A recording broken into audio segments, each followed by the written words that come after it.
me introduce to you the 2018 Porsche Cayman 718 S. Here we have the entry-level range of Porsche. This car comes equipped with the Sports Classic 20-inch rims, painted in platinum color with a black designation badge in the rear end. As you can see, 718 Cayman S. Center exhausts in black. Tail lights are slightly tinted or LED, and the car looks magnificent. The brakes on this car simply grab. They're amazing. This car is really amazing. Let me tell you, for a small package, this retails at $199,000. This car here looks simply great. It's painted in lava orange from the factory, which is a color that was found on the 991 GT3 RS. And this turns heads. Let me tell you right now, this mid-engine small compact coupe turns heads like I haven't seen before. Not for a small car. It's something unique, and this, the way that Porsche have created it, where it's so weighted, it's so well balanced, it just feels amazing. It's a mid-engine car. You can liken this to a smaller version of a Ferrari. It handles, it feels brilliant on the roads. The chassis is tight. Those rims are huge. Well, they are optional. The standard rims are 19-inch. These are 20-inch rims. And for the first time, what we've realized is in the rear end, if you look straight through the rims, you can see all the mechanicals, and that looks brilliant from a distance. So Porsche has changed.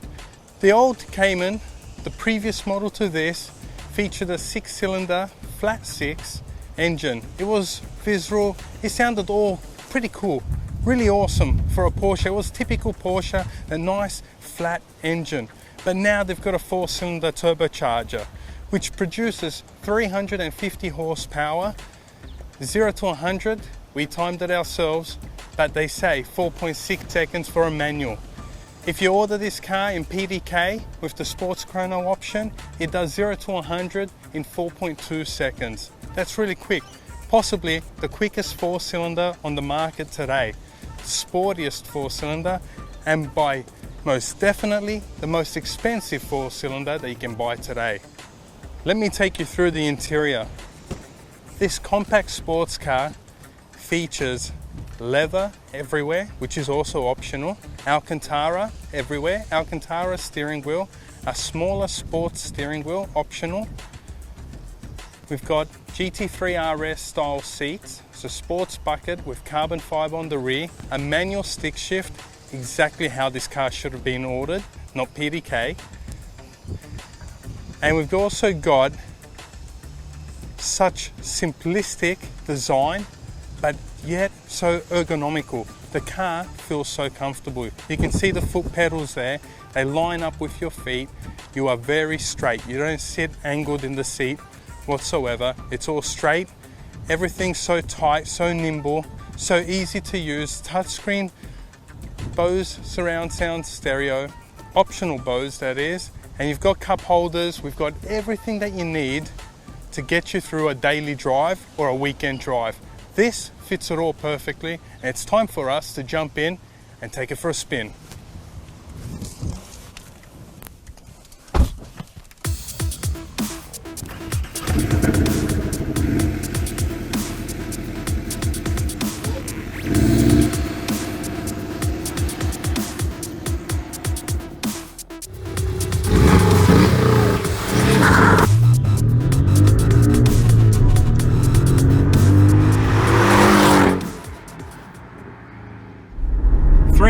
Horsepower, 420 Newton meters of torque, 0 to 100 in 4.6 seconds with a manual stick shift. What do we have? Of course, the Porsche 718 Cayman S. That's what we're in. This car is very different to the previous car, their predecessor, being the naturally aspirated 6-cylinder flat 6 cool sounding motor. This doesn't sound anywhere as good. It's not as, how could you say, it's not as visceral. So the sound is slightly more flat. It's not like a WRX where that's a flat 4-cylinder turbocharged as well. With this car, it sounds like a 4-cylinder, but it's got a lot of burbles, a lot of pops, a lot of crackles. They've added that to give it some character, but you can tell that it's kind of fake. But with Porsche right now, what they've done is they're trying to make a car that's more efficient, right? Due to EPA rules and regulations, the cars can no longer be like they were before.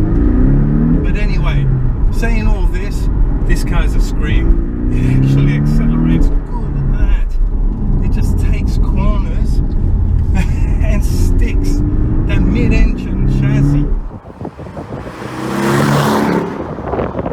Wow, the chassis is really, really well balanced. It's so good, in fact, that you don't think that you're driving a small, compact car. It's very different to other cars. This pulls and accelerates. It's got a lot more mid-range torque compared to the previous car, where it has a slight more flat curve. This here, you can feel that torque, 420 Newton meters just kick in. It's really, really good. The turbo helps, but being a turbocharged car, I cannot hear the turbos whistle or make any sound whatsoever. There's no sounds coming from the turbo at all. No wastegate sounds, nothing. It just doesn't feel like it's turbocharged. The power comes on so quickly that it actually feels like the car is naturally aspirated. And that's what I've got to give Porsche. I've got to applaud them for that. That's very different to other cars, especially 4-cylinder cars. Generally 4-cylinder cars don't have such power. You always feel the lag at the beginning, and once it hits 2,500, 3,000 RPM, then it throws you back and the turbo kicks in. But no, with this car, single turbocharger, it kicks in no matter where it's at. And you can tell that the naturally aspirated motor has a lot of balls and guts. Look at that. Okay, it doesn't scream as good as the other car, we said that. Can't keep saying it, but it really does accelerate and it feels well balanced. I just can't keep saying that enough. Like, look at that, the tight steering. The steering rack is so tight that it feels like the previous generation turbo. When you turn, the steering ratio is so good. You just turn it a bit and the whole car turns. So full lock doesn't require you to fully turn the steering wheel.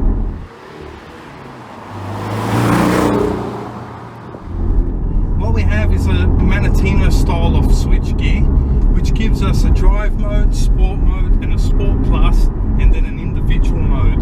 So each mode is very different. It's got its own characteristics.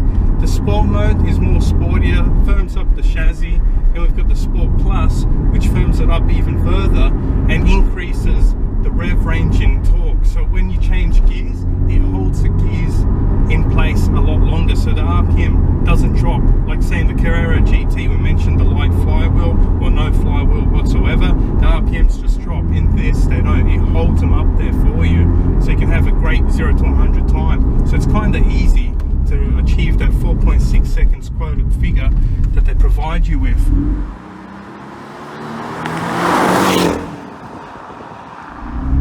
And with a PASM chassis, the suspension setup, the optional suspension, it lowers the car by 10 millimeters, and that stiffens the car a bit. So if you press that button, it's also a lot better. The car handles a lot better. This car overall is such a brilliant car. It's a good little piece of gear, but yeah, it's not as much fun as you could say as a previous car in terms of sound, but in speed, this is a far quicker car, and this car here feels a lot more well balanced. It's actually lighter, in fact, and it looks good. The aesthetics are amazing, and overall, I've got to give this car a 4.5 out of 5.